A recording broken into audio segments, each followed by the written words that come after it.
a local family practitioner.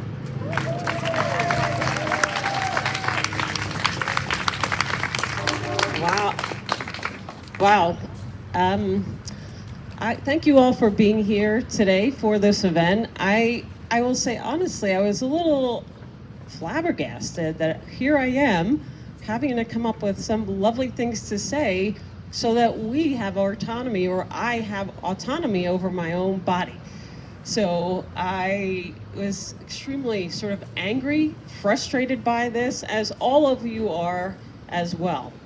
So today was Bosom Buddies, their 30th anniversary today here in Montrose, and yay, cheers to that.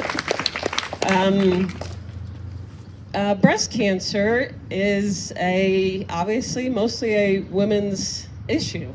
So about 30 years ago when that walk began in 1992, it had been a decade of rising breast cancer rates at that time. So women then band together and advocated for health care and actually demanded that more research dollars be spent on research. And as a result of that, back in 1992 when it started, if you got breast cancer, you had a 75% chance of surviving it. Today, if you get breast cancer, you have over a 94% survival rate. So that, in fact, is a result of women advocating again for their health. It isn't, however, all pink bows and ribbons for everyone, because if you happen to be a woman of color, you have a 40% less chance of surviving it than your white sister.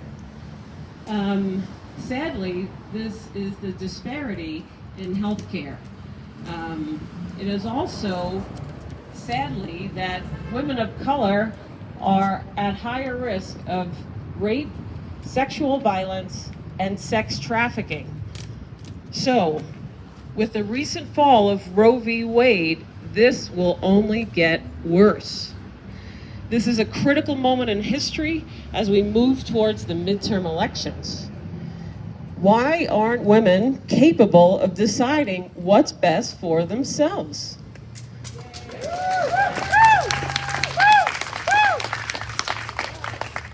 Women comprise 51% of the population.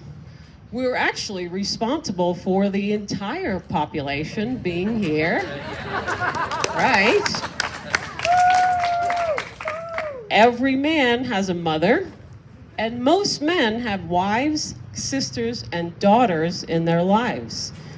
This is not a men versus women issue, but of individuals' right to autonomy over one's body. Right.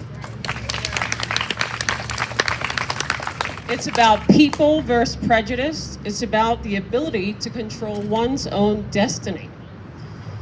In the early 1970s, only married women with a permission slip from their husbands could actually get birth control pills. Women were unable to have their own credit card, be on juries, or even run marathons.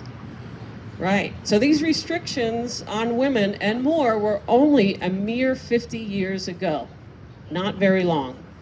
It took women and men band together to reverse these discriminatory policies.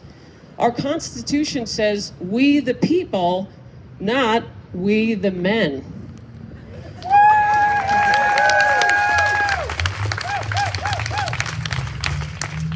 The very soul of our nation is at stake at this moment. Our inherent right to privacy for men and women alike is at risk with current legislation moving forward in the Supreme Court. We cannot stand to take any steps backwards. Women in this country deserve the same rights as men. We pay equal taxes, work equally outside the home, and actually provide the bulk of care to children and aging parents. Why are we being relegated to a different status? Nobody can afford to be passive at this time.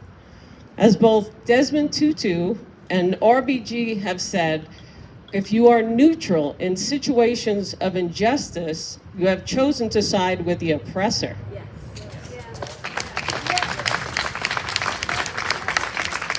So, it's time to rise up, men and women together, find your voice, support others, and unite so that all of us can hold on to our rights of privacy and autonomy. Thank you.